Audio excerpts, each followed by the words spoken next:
مجموعی طور پر انٹرویو اچھا ہو گیا اور مجھے پٹارو میں اپنے داخلے کا یقین ہو گیا۔ انٹرویو لینے والے انٹرویو دینے والے کے پہلے جواب سے ہی اس کی پوری شخصیت کا اندازہ لگا لیتے ہیں۔ میرے ساتھ ایک لڑکا طارق حسین تھا جس کا تعلق اوکاڑا سے تھا۔ وہ مجھ سے بھی زیادہ ذہنی تناؤ کا شکار تھا۔ وہاں پر موجود لڑکوں میں وہ سب سے سست لگ رہا تھا۔ پرنسپل صاحب نے اسے ایک کتاب پڑھنے کے لیے دی۔ کھلی ہوئی کتاب کے دائیں صفحے پر گائے کا مضمون تھا اور بائیں صفحے پر ایک تصویر تھی جس میں ایک گائے گھاس کھا رہی تھی۔ طارق نے جب مضمون پڑھ کر سنایا تو اس کی انگریزی اتنی اچھی نہیں تھی۔ پرنسپل صاحب نے اس سے پوچھا کہ گائے اس صفحے پر کیوں نہیں ہے جس پر گائے کا مضمون لکھا ہوا ہے، تو طارق نے بہت بے ساختگی سے کہا کہ گائے کو اسی صفحے پر ہونا چاہیے جس پر گھاس ہے۔ پرنسپل صاحب نے زوردار کہا لگایا، پھر طارق سے ہاتھ ملایا اور ٹیسٹ میں اس کے پاس ہونے کی ضمانت دے دی۔ طارق آج کل آرمی میں میجر ہے اور سعودی عرب میں تعینات ہے۔ پٹارو میں داخلے کا ٹیسٹ میرے علاوہ سعید نے بھی دیا تھا۔ ہم دونوں اس ٹیسٹ میں پاس ہو گئے تھے۔ سعید شروع سے ہی بہت محنتی اور ذہین ہے۔ میرے لیے بات بہت تسلی بخش تھی کہ پٹارو میں ہم دونوں اکٹھے ہوں گے اور میں تنہائی کے عذاب سے بچ جاؤں گا۔ یہ 1970 کی بات ہے۔ پٹارو جانے میں ابھی 2-3 ماہ باقی تھے۔ ان دنوں ملک میں خاص طور پر کراچی میں امن و امان کی صورتحال خراب ہونے لگی، جس کی بنیادی وجہ ایوب خان کی گرتی ہوئی مقبولیت تھی۔ اس وقت مجھے سیاست سے کوئی لگاؤ نہیں تھا اور نہ ہی میں سیاست سمجھتا تھا۔ 1965 کی جنگ کے دوران ایوب کی تقریریں سن کر مجھے جنون کی حد تک ان سے محبت ہو چکی تھی۔ یہ ایوب خان کا آخری دور تھا۔ مجھے یہ جان کر بہت تعجب ہوا کہ ایوب خان کی مقبولیت میں کمی آنے لگی تھی۔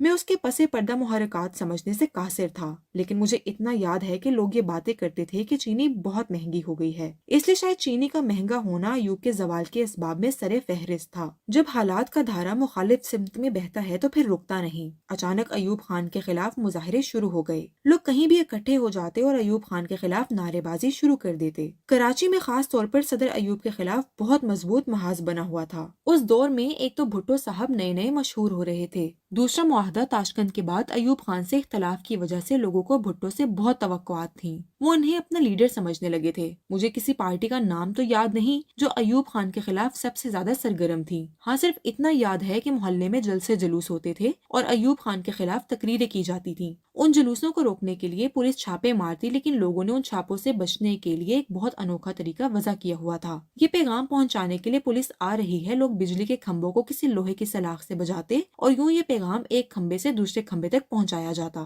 مجھے یہ بھی یاد ہے کہ کچھ شرارتی لوگ بلیوں اور کتوں کے دموں کے ساتھ ٹین کے ڈبے باندھ دیتے اور اس پر ایوب خان کے خلاف نعرے لکھ دیتے، اور جب وہ جانور بدحواسی سے بھاگتا تو تالیاں بجاتے۔ یہ سب کچھ مجھے ذاتی طور پر بالکل اچھا نہیں لگتا تھا۔ اس وقت پورے ملک میں ایوب خان کی مخالفت میں جو ایک لہر اٹھی ہوئی تھی، اس سے پاکستان کی تاریخ ایک نیا رخ اختیار کر رہی تھی۔ اس زمانے میں مجیب الرحمان اور جنرل یحییٰ کے نام بھی بہت لیے جاتے تھے۔ مجھے ان کی وجہ شہرت کے بارے میں زیادہ علم نہیں تھا، لیکن پورے ملک میں یہ تاثر عام تھا کہ مجیب الرحمان پاکستان کو نقصان پہنچا رہا ہے اور مشرقی پاکستان کو بنگلہ دیش بنانا چاہتا ہے، اور یہ کہ وہ غدار ہے۔ مجھے ایوب خان کی آخری تقریر اچھی طرح یاد ہے جو اس نے بہت تھکے تھکے سے انداز میں کی تھی۔ اس کی تقریر سے مایوسی کا اظہار ہو رہا تھا اور پھر اس نے حکومت اپنے ماتحت جنرل یحییٰ خان کے حوالے کر دی۔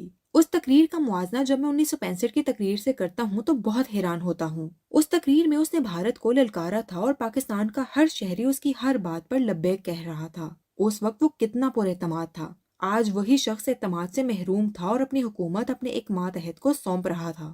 قوموں کی تاریخ میں ایسے واقعات آتے رہتے ہیں، لیکن میں نے جب سے ہوش سنبھالا ہے کسی حکمران کو باعزت طریقے سے ایوان حکومت سے جاتے ہوئے نہیں دیکھا، اور اگر کوئی تھوڑی بہت عزت بچا کر چلے بھی گئے تو کوئی بھی انہیں اچھے لفظوں سے یاد نہیں کرتا۔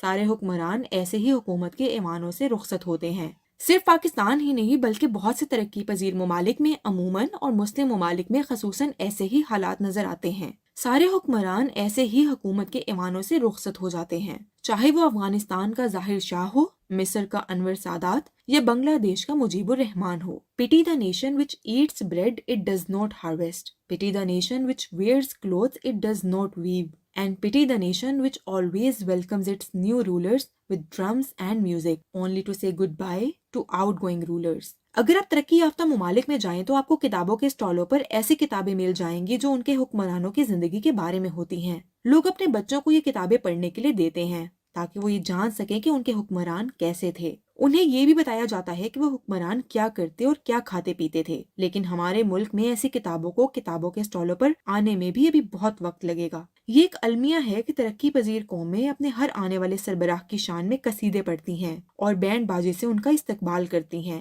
لیکن تھوڑے ہی عرصے میں اس سربراہ سے بیزار ہو جاتی ہیں اور پھر اس کا مذاق اڑاتی ہیں اور اس پر بہتان باندھتی ہیں۔